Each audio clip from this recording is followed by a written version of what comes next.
ಸಮಾಜದಲ್ಲಿ, ಸಮುದಾಯದಲ್ಲಿ ನಿನ್ನ ಬೆಳಕಾಗಲು ಮತ್ತು ನಿನಗೆ ಉಪ್ಪಾಗಿ ಜೀವಿಸಲು ನಮ್ಮನ್ನು ನೀನು ಕರೆದಿದೆ. ದೇವರೇ, ನಾವು ಇಡೀ ಲೋಕಕ್ಕೆ ರುಚಿಯನ್ನು ನೀಡುವಂಥವರು, ಇಡೀ ಲೋಕಕ್ಕೆ ಕತ್ತಲೆಯಲ್ಲಿರುವಂಥ ಜನರಿಗೆ ಬೆಳಕನ್ನು ಹಂಚಲು ಕರೆಯಲ್ಪಟ್ಟವು. ನಾವು ಕ್ರೈಸ್ತರು ಇತರರಿಗೋಸ್ಕರ ಜೀವಿಸಲು ಕರೆದಂಥವರು ಸ್ವಾಮಿ. ನಮ್ಮ ಪಾರಮಾರ್ಥಿಕವಾದಂಥ ಈ ಒಂದು ಜೀವಿತ, ಪರಾರ್ಥ ಜೀವಿತ, ಅದು ನೀನು ಮೆಚ್ಚುವಂಥ ಜೀವಿತ ಎಂಬುದಾಗಿ ನಾವು ನಂಬುತ್ತೇವೆ. ಇತರರಿಗೋಸ್ಕರ ಬದುಕಲು ನೀನು ನಮ್ಮನ್ನು ಕರೆಯುತ್ತೇವೆ. ಹೀಗಾಗಿ ಈ ಒಂದು ಕಾರ್ಯಕ್ರಮದಲ್ಲಿ ನೀನು ಮುಖ್ಯ ಅತಿಥಿಯಾಗಿ ಬಾ ಎಂಬುದಾಗಿ ನಿನ್ನನ್ನು ಕರೆಯುತ್ತೇವೆ. ನಾವು ಅಧ್ಯಕ್ಷರುಗಳು ಅಥವಾ ನಾವು ಕೇವಲ ನೆಪ ಮಾತ್ರ ಸ್ವಾಮಿ, ಆದರೆ ಎಲ್ಲವನ್ನು ನಡೆಸುವಂಥವನು ನೀನು, ಮುಖ್ಯ ಅತಿಥಿ ನೀನು. ಎಲ್ಲರನ್ನು ನಮ್ಮನ್ನು ಕರೆದು ಒಂದು ಆರಾಧನೆ ಮಾಡಿ ದೇವರಿಗೆ ಉಪಕಾರ ಸಲ್ಲಿಸುವಂಥ ಒಂದು ಕಾರ್ಯಕ್ರಮದಲ್ಲಿ ನಾವಿದ್ದೇವೆ. ಘನ ಸೇವಕರು ಎಲ್ಲರೂ ಕೂಡ ನಾವೆಲ್ಲ ಬಂದಿದ್ದೇವೆ. ಈ ಕುಟುಂಬಕ್ಕೋಸ್ಕರ ನಾವು ಪ್ರಾರ್ಥನೆ ಮಾಡಿದ್ದೇವೆ.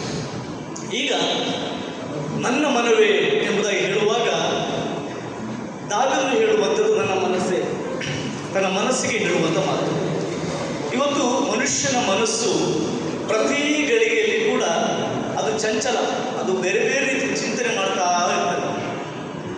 ಇವತ್ತು ಗಳಿಗೆಯಲ್ಲಿ ಒಬ್ಬ ಮನೋತಜ್ಞನು ಹೀಗೆ ಹೇಳ್ತಾರೆ, ದಿನದಲ್ಲಿ ಸಾವಿರಾರು ಬಾರಿ ಅವನ ಡಿಸಿಷನ್ ಅವನು ಚೇಂಜ್ ಮಾಡ್ತಾ ಇರ್ತಾನೆ.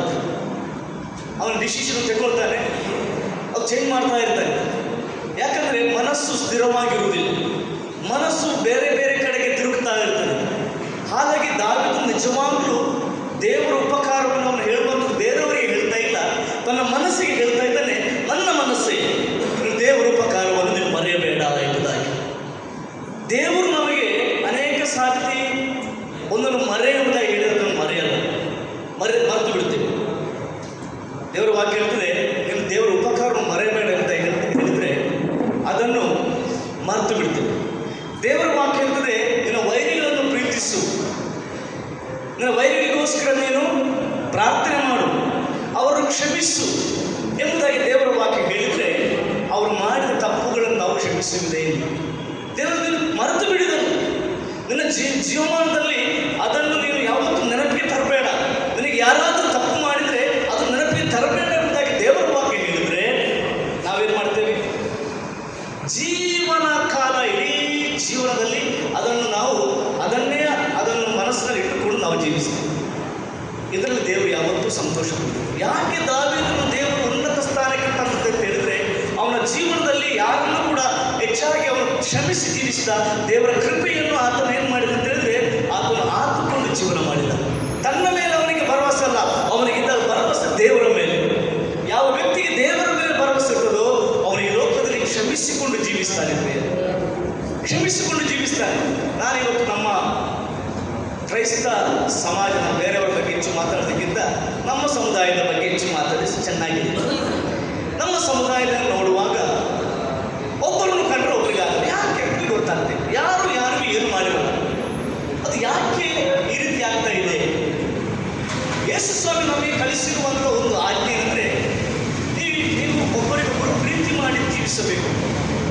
ದ ಗ್ರೇಟ್, ದೇವರು ಕೊಟ್ಟಿರುವಂಥ ದೊಡ್ಡ ಆಜ್ಞೆ ಅಂದರೆ, ನೀವು 15ನೇ ಅಧ್ಯಾಯ ಓದ್ರಿ ಅಂತ 9ನೇ ವಚನದಿಂದ ಓದ್ಕೊಂಡು ಯಾರಾದರೂ ಬನ್ನಿರಿ. ನೀವು ಯೋಹಾನ ಸುವಾರ್ತೆ 15ನೇ ಅಧ್ಯಾಯ. ಇವತ್ತು ನಾವು ದೇವರು ಮಾಡಿದ ಉಪಕಾರ ನಡೆಸ್ತಾ ಇದ್ದೇವೆ ಮತ್ತು ದೇವರ ವಿಚಾರದಲ್ಲಿ ಮರೆಯಬಾರದು, ಯಾವುದು ಮರೆಯಬೇಕು, ಯಾವುದು ಮರೆಯಬಾರದು ಎಂಬುದಾಗಿ ನಾವು ನಮ್ಮ ಜೀವನ ಅಳವಡಿಸಬೇಕು.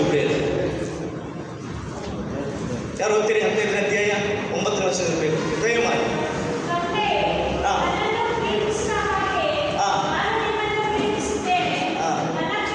ಹೋಗ್ತಿರಲ್ಲ, ಯಾರಾದರೂ ಡಾಕ್ಟರ್ ಹತ್ರ ಹೋಗೋದವ್ರು ಇದ್ದೀರಾ ಇಲ್ಲಿ?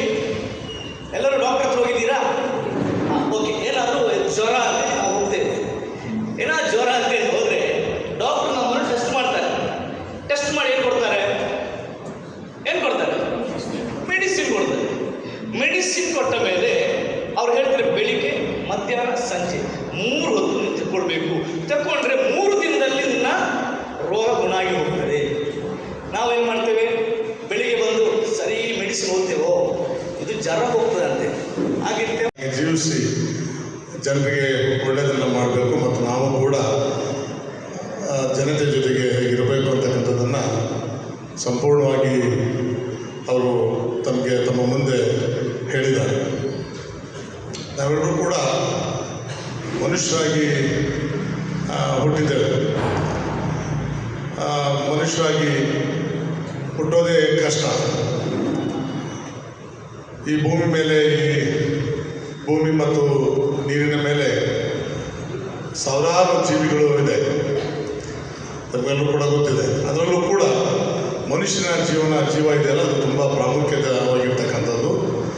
ಹಾಗಾಗಿ ನಾವೆಲ್ಲರೂ ಕೂಡ ಮನುಷ್ಯ ಜೀವಿಯಾಗಿ ಹುಟ್ಟಿ ಬಂದಿದ್ದೇವೆ. ನಾವು ಪುಣ್ಯವಂತರು ಅಂತಕ್ಕಂಥದ್ದನ್ನು ಈ ಸಂದರ್ಭ ಹೇಳಲಿಕ್ಕೆ ಇಷ್ಟಪಡ್ತೇವೆ. ನಾವು ಯಾರೂ ಕೂಡ ಜಾತಿಯನ್ನು ಕೇಳ್ಕೊಂಡು ಯಾರೂ ಕೂಡ ಹುಟ್ಟಿ ಬಂದಿಲ್ಲ.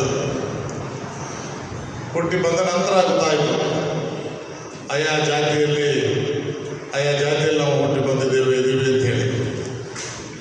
ಜಾತಿಯನ್ನು ಸೃಷ್ಟಿ ಮಾಡಿದ್ರೆ ಯಾರೂ ಗೊತ್ತಿಲ್ಲ ನಮಗೂ ಕೂಡ. ಇದುವರೆಗೂ ಕೂಡ ಜಾತಿಯನ್ನು ಯಾರು ಸೃಷ್ಟಿ ಮಾಡೋದು ಗೊತ್ತಿಲ್ಲ. ನಾನಂತೂ ಕೂಡ ಹೆಣ್ಣು ಗಂಡು ಅನ್ನೋದು ಮಾತ್ರ ಒಂದಿಷ್ಟು ಜಾತಿ ಅಂತಕ್ಕಂಥದ್ದನ್ನು ನಾನು ಇವತ್ತಿಗೂ ಕೂಡ ಅದನ್ನು ನಾನು ಯಾವಾಗಲೂ ಕೂಡ ಅದನ್ನು ಒಪ್ಕೊಳ್ಳೋದಿಲ್ಲ. ಮತ್ತು ಅದನ್ನು ನಾವು ಒಳ್ಳೆತನ ಏನಿದೆ, ಒಳ್ಳೆಯದನ್ನು ಕೂಡ ನಾವು ಅದನ್ನು ಒಪ್ಕೊಳ್ತೇವೆ. ಹಾಗಾಗಿ ಇವತ್ತು ಅನೇಕ ಈ ದೇಶದಲ್ಲಿ, ರಾಜ್ಯದಲ್ಲಿ, ಜಿಲ್ಲೆಯಲ್ಲಿ ಬಡತನದಲ್ಲಿರ್ತಕ್ಕಂಥವ್ರು ಬೇಕಾದಷ್ಟು ಜನ ಇದ್ದಾರೆ. ಶೋಷಣೆಯಲ್ಲಿರ್ತಕ್ಕಂಥವ್ರು ಬೇಕಾದಷ್ಟು ಜನ ಇದ್ದಾರೆ. ಹಾಗೆ ಶ್ರೀಮಂತರು ಬೇಕಾದಷ್ಟು ಜನ ಇದ್ದಾರೆ, ಹಣವಂತರು ಕೂಡ ಬೇಕಾದಷ್ಟು ಜನ ಇದ್ದಾರೆ. ಇವರೆಲ್ಲರೂ ಜೊತೆಯಲ್ಲಿ ನಾವೆಲ್ಲರೂ ಕೂಡ ಬದುಕ್ತಾ ಇದ್ದೇವೆ.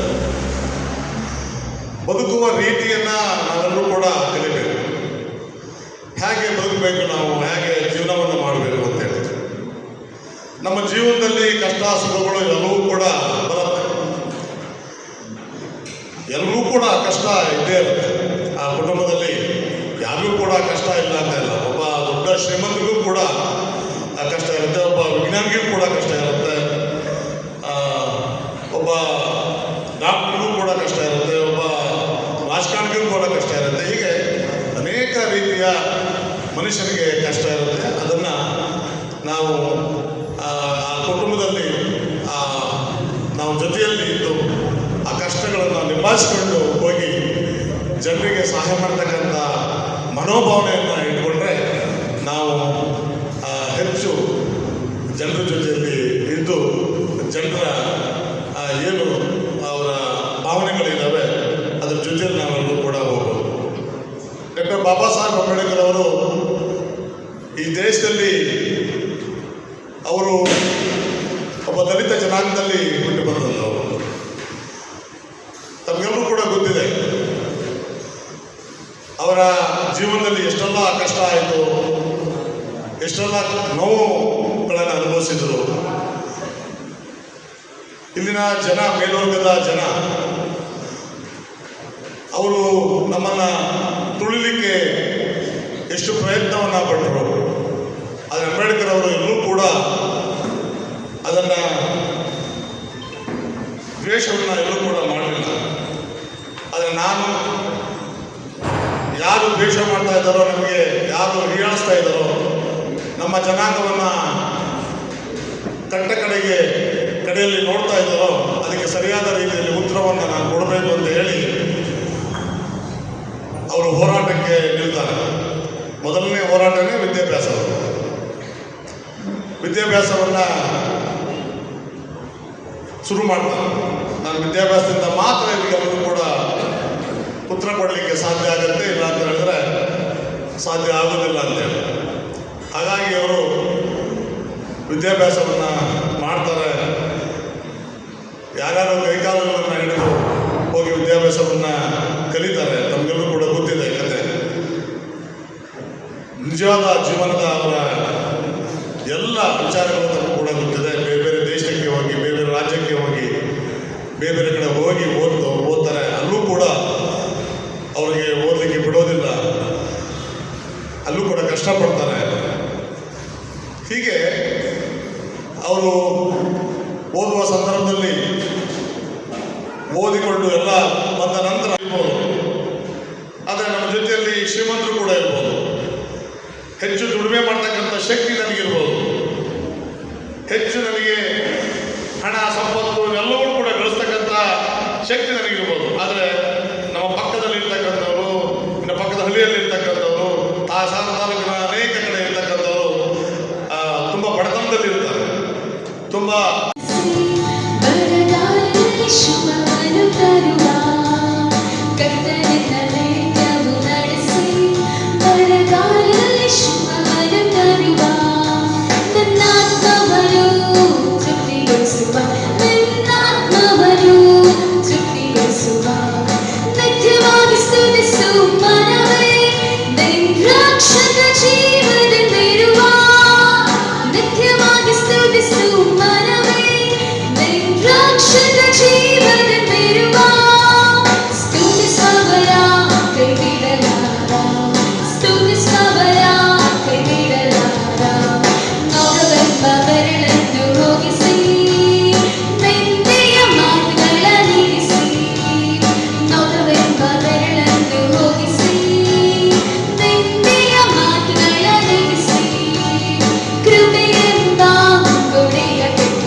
ಮಾನವ ಧರ್ಮಕ್ಕಿಂತ ಹೆಚ್ಚಿನ ಬೇರೆ ಯಾವುದೂ ಇಲ್ಲ ಅಲ್ವಾ? ಹೇಗೆ ಅಂತ ಹೇಳೋದಾಗಿದ್ರೆ ಒಂದು ಬೆಸ್ಟ್ ಎಕ್ಸಾಂಪಲ್ ನಿಮಗೆ ಕೊಡ್ತೀನಿ. ಏನಂತಂದು ಹೇಳಿದರೆ, ಬೈಬಲ್ನಲ್ಲಿ ವ್ಯಭಿಚಾರ ಮಾಡಲಿಕ್ಕೆ ರೆಡ್ ಹ್ಯಾಂಡ್ ಆಗಿ ಸಿಕ್ಕಿಕೊಂಡಿರುವಂಥ ಒಬ್ಬ ಸ್ತ್ರೀಯನ್ನು ತಗೊಂಡ್ಬಂದು ಬಿಟ್ಟಿದ್ದಾರೆ. ಏನು ಮಾಡಬೇಕು ಅಂದರೆ ದೊಡ್ಡ ದೊಡ್ಡ ಕಲ್ಲುಗಳನ್ನು ಹಿಡ್ಕೊಂಡು ಆಕೆಗೆ ಹೊಡೆದು ಸಾಯಿಸಬೇಕು. ಅಕಾರ್ಡಿಂಗ್ ಟು ದ ಲಾ ಏನಂತಂದು ಹೇಳಿದರೆ, ವ್ಯಭಿಚಾರ ಮಾಡ್ತಾ ಇರುವಂಥ ಒಬ್ಬ ಸ್ತ್ರೀ ಅಥವಾ ಪುರುಷ ಸ್ತ್ರೀ ಒಂದು ವೇಳೆ ಏನಾದರೂ ಸಿಕ್ಕಿ ಹಾಕಿಕೊಂಡ್ರೆ ಅವಳನ್ನು ಕಲ್ಲು ಹೊಡೆದು ಸಾಯಿಸಬೇಕು ಅನ್ನುವಂಥದ್ದು. ಆದರೆ ಮನಸ್ಸಾಕ್ಷಿ ಅನ್ನುವಂಥದ್ದು ಏನಿದೆ, ಒಂದು ವೇಳೆ ನೀನು ತಪ್ಪು ಮಾಡದೇ ಇದ್ದರೆ ಅವಳ ಮೇಲೆ ಮೊದಲು ಕಲ್ಲು ಹಾಕು ಅನ್ನುವಂಥದ್ದು, ಅದು ಮನಸ್ಸಾಕ್ಷಿ ಏನಿದೆ ಅಂತಂದರೆ ಎಲ್ಲದಕ್ಕಿಂತ ದೊಡ್ಡದು. ಹಾಗಾಗಿ ನಮ್ಮ ಧರ್ಮ ಯಾವುದು ಅಂತಂದರೆ ಮಾನವೀಯ ಧರ್ಮ, ಇನ್ನೊಬ್ಬರನ್ನು ಪ್ರೀತಿ ಮಾಡುವಂಥ ಧರ್ಮ. ಅದರಲ್ಲಿ ಯಾವುದೇ ಒಬ್ಬ ವ್ಯಕ್ತಿ ಇರ್ಬೋದು, ಕ್ರೈಸ್ತನಾಗಿರಬೇಕು ಅಂತ ಇಲ್ಲ, ಹಿಂದೂ ಆಗಿರ್ಬೋದು, ಮುಸಲ್ಮಾನ್ ಆಗಿರ್ಬೋದು, ಸಿಖ್ ಆಗಿರ್ಬೋದು, ಪಾರ್ಸಿ ಆಗಿರ್ಬೋದು, ಯಾರೇ ಆಗಿರ್ಬೋದು, ಯಾರ ದೇಹದಲ್ಲಿ ಕೆಂಪು ರಕ್ತ ಹರಿತಾ ಇದೆಯೋ ಅವರೆಲ್ಲರನ್ನು ಪ್ರೀತಿ ಮಾಡಲಿಕ್ಕೆ ಕರೆಯಲ್ಪಟ್ಟಂಥವ್ರು ನಾವು. ಹಾಗಾಗಿ ಈಗ ಹೇಳಿದಂಥ ಪ್ರಶಾಂತ್ ಜತನ್ ಅವರು ಹೇಳಿದರು ಬಹಳ ಸುಂದರವಾಗಿ, ದ್ವೇಷವನ್ನು ಹೊರಗಿಡೋಣ ಎಂಬುದಾಗಿ. ಅದರ ಅರ್ಥ ಏನಂದರೆ, ದ್ವೇಷದ ಜೊತೆಗೆ ಸ್ವಾರ್ಥತೆಯನ್ನು ಹೊರಗಿಡೋಣ ಎಂಬುದಾಗಿ ಅಂದಾಗ ಮಾತ್ರ ಒಂದು ಒಟ್ಟಾಗಿ ಜೊತೆಯಾಗಿ ಕೆಲಸ ಮಾಡಲಿಕ್ಕೆ ಸಾಧ್ಯ. ನನಗೇನು ಫಾಯ್ದೆ ಇದೆ ಇದರಿಂದ, ನನಗೇನು ಲಾಭ ಇದೆ ಇದರಿಂದ ಎಂಬುದಾಗಿ ಹೇಳಿ ನಾವು ಬರುವುದಾಗಿದ್ದರೆ ಅಲ್ಲಿ ಏನಾಗ್ತದೆ ಅಂತಂದು ಹೇಳಿದರೆ, ಅಲ್ಲಿ ಒಂದು ಫುಲ್ ಸ್ಟಾಪ್ ಬೀಳ್ತದೆ ನಮ್ಮ ಲೈಫಿಗೆ. ಕಾಮ ಆಗಿರಬೇಕು ಅಂದರೆ ಅಲ್ಪ ವಿರಾಮವಾಗಿ ಸ್ಟಾರ್ಟ್ ಆಗಬೇಕು ಮತ್ತು ನಮ್ಮ ವ್ಯಕ್ತಿತ್ವ. ಅಂದರೆ ಏನಂತಂದು ಹೇಳಿದರೆ, ನಮ್ಮ ಸ್ವಾರ್ಥತೆಯನ್ನು ಹೊರಗಿಡೋಣ, ದ್ವೇಷವನ್ನು ಹೊರಗಿಡೋಣ. ಭಾಳ ಸುಂದರವಾಗಿ ಒಬ್ಬರನ್ನು ಕೂಡ ದ್ವೇಷ ಮಾಡದ ರೀತಿಯಲ್ಲಿ ಮುಂದೆ ಸಾಗಬೇಕಾಗಿ. ಕರೆಕ್ಟ್, ಅದು ನಿಜವಾದಂಥ ಪ್ರಾರ್ಥನಾ ಜೀವಿತ. ಒಬ್ಬ ಕ್ರೈಸ್ತನ ಜೀವಿತ ಇದೆ, ಅವ್ರಿಗೆ ಹಂಗೆ ಆಗಬೇಕು, ಆಗಿದ್ದು ಒಳ್ಳೆಯದಾಯ್ತು ಅವರಿಗೆ. ಇಂಥ ಒಂದು ದ್ವೇಷದ ಜೀವಿತದಲ್ಲಿ ನಾವು ಈಗ ಸಾಗುವಂಥದ್ದಲ್ಲ. ಯಾಕಂದರೆ ಎಲ್ಲ ಕಡೆಗಳಲ್ಲಿ ನೋಡ್ತಾ ಇದ್ದೀವಿ ದ್ವೇಷ.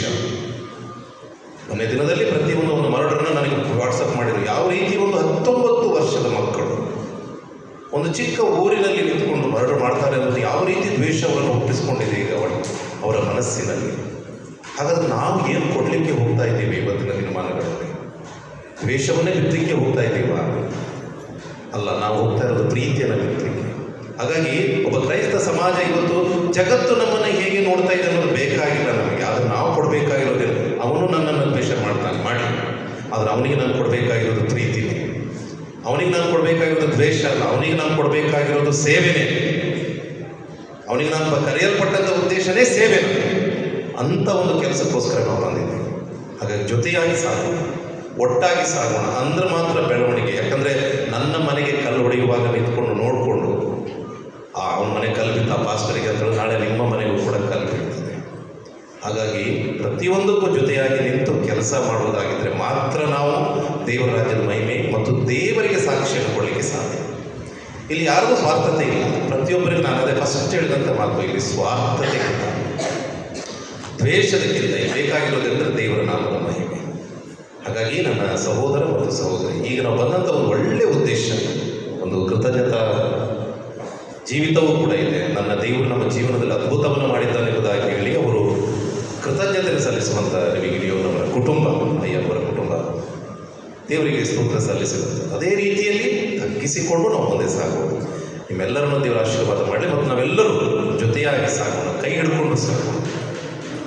ಆಮೇಲೆ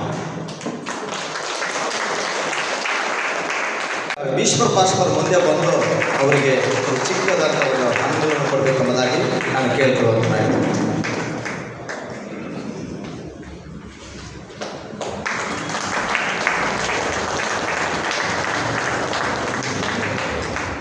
ಥ್ಯಾಂಕ್ ಯು ಪಾಸ್ಟರ್. ನಾವು ಅದೇ ರೀತಿಯಲ್ಲಿ ಮತ್ತೊಬ್ಬರನ್ನ ಕೂಡ ನಾವು ಈ ಸಂದರ್ಭದಲ್ಲಿ ಸನ್ಮಾನಿಸ ಮತ್ತು ಈ ಸಂದರ್ಭದಲ್ಲಿ ಇದನ್ನು ಹಣ್ಣುಗಳು ಕೊಡಲಿಕ್ಕೋಸ್ಕರವಾಗಿ ನಮ್ಮ ಮೊದಲೇ ಇರುವಂಥ ಅಬ್ರಾಮ್ ಪಾಸ್ಟರ್ ಅನಂತಪುರದಲ್ಲಿ ಸೇವೆ ಮಾಡೋದ್ರು ಮುಂದೆ ಬಂದು ಹಣ್ಣುಗಳು ಕೊಡಬೇಕೆಂಬುದಾಗಿ ನಾನು ಕೇಳ್ಕೊಂತಾರೆ.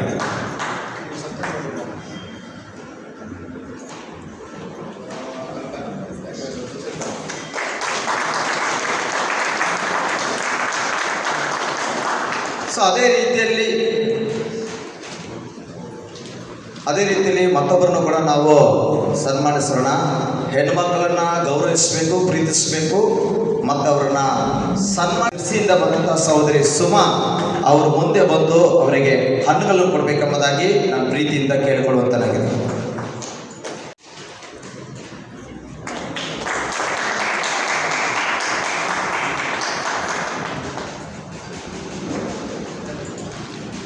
ನಮ್ಮ ಮಧ್ಯದಲ್ಲಿ ಈ ಸಂದರ್ಭದಲ್ಲಿ ನಾವು ನಮ್ಮ ಪ್ರೇಮ್ ಕುಮಾರ್ ಪಾಸ್ಟರ್ ಅವರಿಗೆ ಹಣ್ಣನ್ನು ಕೊಟ್ಟು ಸ್ವಾಗತಿಸಬೇಕು. ಇವರಿಗೆ ಹಣ್ಣುಗಳು ಕೊಡುವುದಕ್ಕಾಗಿ ನಮ್ಮ ಮನೆಯಿಂದ ಸಚಿನ್ ಮುಂದೆ ಬಂದು ಇವರಿಗೆ ಹಣ್ಣು ಕೊಡಬೇಕೆಂಬುದಾಗಿ ಜೋಗದಲ್ಲಿ ಸೇವೆ ಮಾಡ್ತಿರುವಂತಹ ಸುನೀಲ್ ಪಾಸ್ಟರ್ ಮುಂದೆ ಬಂದು ಅವರಿಗೆ ಹಣ್ಣುಗಳು ಕೊಡಬೇಕೆಂಬುದಾಗಿ ನಾನು ಕೇಳಿಕೊಳ್ಳ.